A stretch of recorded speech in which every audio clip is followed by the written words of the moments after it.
இன்றைக்கி ரொம்பவே ஈஸியான ஒரு ஹெல்த்தியான சூப் ரெசிபி தாங்க பார்க்க போகிறோம். முருங்கைக்கீரை சூப் எப்படி பண்ணுறது அப்படின்னு சொல்லி பார்க்கலாம். Welcome to my wife's kitchen.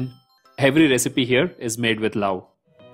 இந்த சூப் வந்து நான் இன்றைக்கி ப்ரெஷர் குக்கரில் தான் வைக்க போகிறேன். ஸோ ஒரு கைப்பிடி அளவுக்கு முருங்கைக்கீரையை ப்ரெஷர் குக்கரில் ஆட் பண்ணிக்கலாம். இது கூட 2 சின்ன வெங்காயம், 2 பல்லு பூண்டு, கொஞ்சமாக கருவேப்பிலை, கூடவே தேவையான அளவுக்கு ஜீரகம் ஜாஸ்தி போட்டாலும் நல்லா தான் இருக்கும். உங்களுக்கு எந்த அளவுக்கு வேணுமோ அந்த அளவுக்கு ஆட் பண்ணிக்கோங்க. கொஞ்சமாக பெப்பர் பவுட்ரு வந்து கடைசியாக போடுவோம், அதனால் நான் கொஞ்சம் மட்டும் ஆட் பண்ணுறேன். இது எல்லாத்தையுமே வந்து லைட்டாக க்ரஷ் பண்ணிக்கோங்க. அம்மி இருந்தால் பெட்டர், அம்மியில் தட்டினீங்கன்னா நல்லாயிருக்கும் வாசம். இல்லை அப்படின்னா மிக்ஸி ஜாரில் போட்டுட்டு பல்ஸில் லைட்டாக மட்டும் க்ரஷ் பண்ணி எடுத்துக்கோங்க. இப்போது நம்ம இந்த க்ரஷ் பண்ண எல்லாத்தையுமே வந்து முருங்கைக்கீரை கூட ஆட் பண்ணிடலாம். இதில் கொஞ்சமாக தண்ணி ஊற்றி அலசி அதிலே ஊற்றிக்கிறேன். இது கூட வந்து ஒரு 400லேருந்து 500 ml அளவுக்கு நான் தண்ணி ஆட் பண்ணுறேங்க. தேவையான அளவுக்கு உப்பு ஆட் பண்ணிக்கோங்க. இது வந்து ஒரு 2லேருந்து 3 பேர் குடிக்கிற அளவுக்கு கரெக்டாக இருக்குங்க. இதை வந்து ப்ரெஷர் குக்கரில் வச்சு ஒரு 4லேருந்து 5 விசில் போல் மீடியம் ஃப்ளேமில் வச்சு ப்ரெஷர் குக் பண்ணி எடுத்துக்கோங்க. இப்போது 4 விசில் வந்துடுச்சு. இது வந்து ரூம் டெம்பரேச்சருக்கு வரட்டும், ப்ரெஷர் ஆட்டோமேட்டிக்காக ரிலீஸ் ஆகட்டும், நம்ம ரிலீஸ் பண்ண வேண்டாம். இப்போது நல்லா கூல் ஆகிடுச்சு. அவ்வளோதான், நம்மளோட கிளியரான சூப் வந்து ரெடி ஆகிடுச்சு. இதை வந்து வடிச்சிடலாம் ஃபஸ்ட்டு.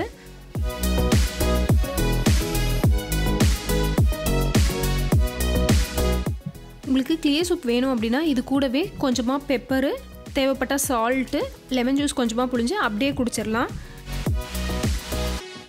இல்லை அப்படின்னா நம்ம இந்த வடித்து வச்சோம் இல்லையா, இந்த கீரை எல்லாத்தையுமே வந்து மிக்ஸி ஜாரில் போட்டு ஒரு பேஸ்ட் மாதிரி அரைச்சி இது கூட நம்ம ஆட் பண்ணிக்கலாம். இது வேஸ்ட் பண்ண வேண்டாம் அப்படிங்கிறதுனால நான் வந்து இதை மிக்ஸி ஜாரில் கிரைண்ட் பண்ணி இது கூடவே வந்து ஆட் பண்ணிக்கிறேன். உங்களுக்கு இந்த சூப்பு வந்து க்ரீன் கலரில் இருக்கும், பட் வந்து கடையில் வாங்குகிற அந்த கன்சிஸ்டன்சியில் இருக்காது.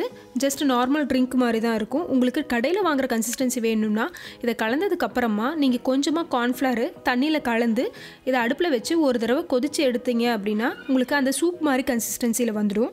இப்போது நம்மளோட சூப் வந்து வார்மாக இருக்குது, ரொம்ப ஹாட்டாக கிடையாது, சுத்தமாக ஆறியும் போகல. அதனால் வார்மாக இருக்கும்போது ஒரு அரை லெமன் போல் நீங்கள் புழிஞ்சு விட்டுருங்க. சூடாக இருக்கும்போது லெமன் ஜூஸ் ஆட் பண்ணாதீங்க.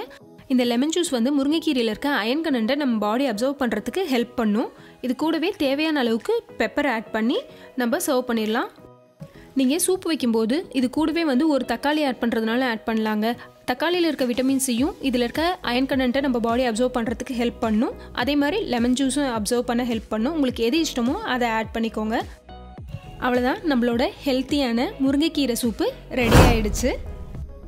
கண்டிப்பாக இந்த ரெசிபி உங்களுக்கு பிடிச்சிருக்குன்னு நினைக்கிறேன். இந்த ரெசிபி உங்களுக்கு பிடிச்சிருந்ததுன்னா மறக்காமல் உங்கள் பிளேலிஸ்ட்டில் ஆட் பண்ணி ட்ரை பண்ணி பாருங்கள்.